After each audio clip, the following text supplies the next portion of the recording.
Et quelques jours après son installation dans la province du Lualaba, ce jeudi 21 octobre 2021, le directeur provincial de l'autorité de régulation de la sous-traitance dans les secteurs privés, Danika Bongo, en collaboration avec la Fédération des entreprises du Congo, FEC en cycle, ont organisé une matinée d'information sur la loi 17/001 du 8 février 2017 fixant les règles applicables à la sous-traitance dans les secteurs privés.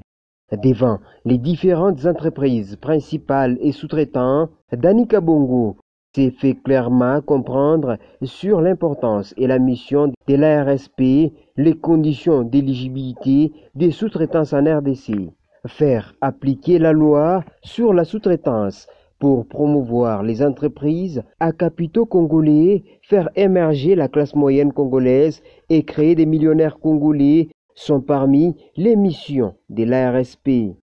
Donc s'il y a deux personnes qui sont associées, un étranger et un Congolais, que le Congolais puisse avoir 51%.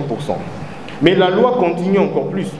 Ils disent, quelle que soit sa forme juridique, elle est acceptée. Donc tout le monde peut devenir contractant, entreprise à capitaux congolais.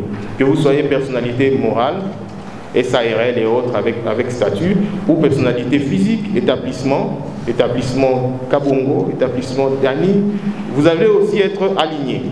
Ensuite, ils disent que le siège social doit être sur l'étendue du territoire national. Tout ça est dedans. Quatrième élément, que les organes de gestion doivent être administrés majoritairement par des personnes physiques de nationalité congolaise. Là, ça devient intéressant. Vous pouvez créer une entreprise de façade qui est basée à l'étranger, dont les Congolais ne sont pas majoritairement administrateurs dans l'administration, ça passe pas.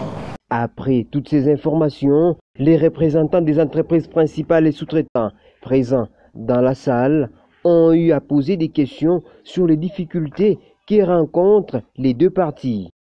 Avez-vous déjà songé à ce que les Congolais puissent aussi avoir une sous-traitance dans cette optique ou pas?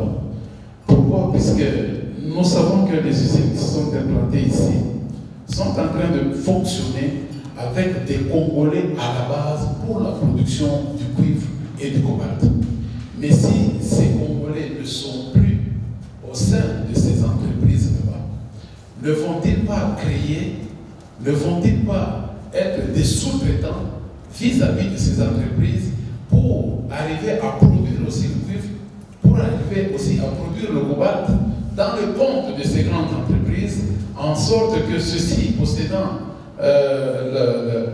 l'autorisation de l'exportation, puissent les exporter et bien sûr payer à façon la sous-traitance qui leur a été accordée, bien sûr peut-être par l'autorité de régulation. Je voudrais parler ici d'abord de l'encouragement. Est-ce que vous avez déjà prévu une fois une politique de confronter les entreprises sous-traitantes avec les entreprises principales? Par exemple, pour leur dire, voilà, est-ce que vous pouvez nous définir le profil dans tel ou tel autre secteur, ce que vous pouvez attendre d'une entreprise sous-traitante dans le génie civil, par exemple? Si vous avez déjà pensé à une telle politique.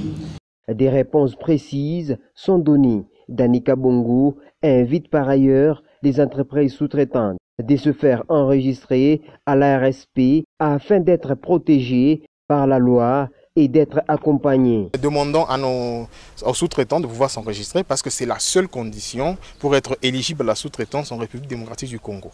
Il faut être enregistré à l'ARSP, qui à son tour vous délivre un certificat d'enregistrement. Et c'est ce document-là que vous allez brandir pour pouvoir montrer que vous êtes enregistré chez nous et que vous êtes éligible à la sous-traitance. Il faut aussi signaler que vous serez aussi répertorié sur notre site, dans notre annuaire où c'est écrit, il y a le nom des sous-traitants, il y a leur secteur d'activité et leur province où ils opèrent. Voilà. Une matinée d'information qui s'est tenue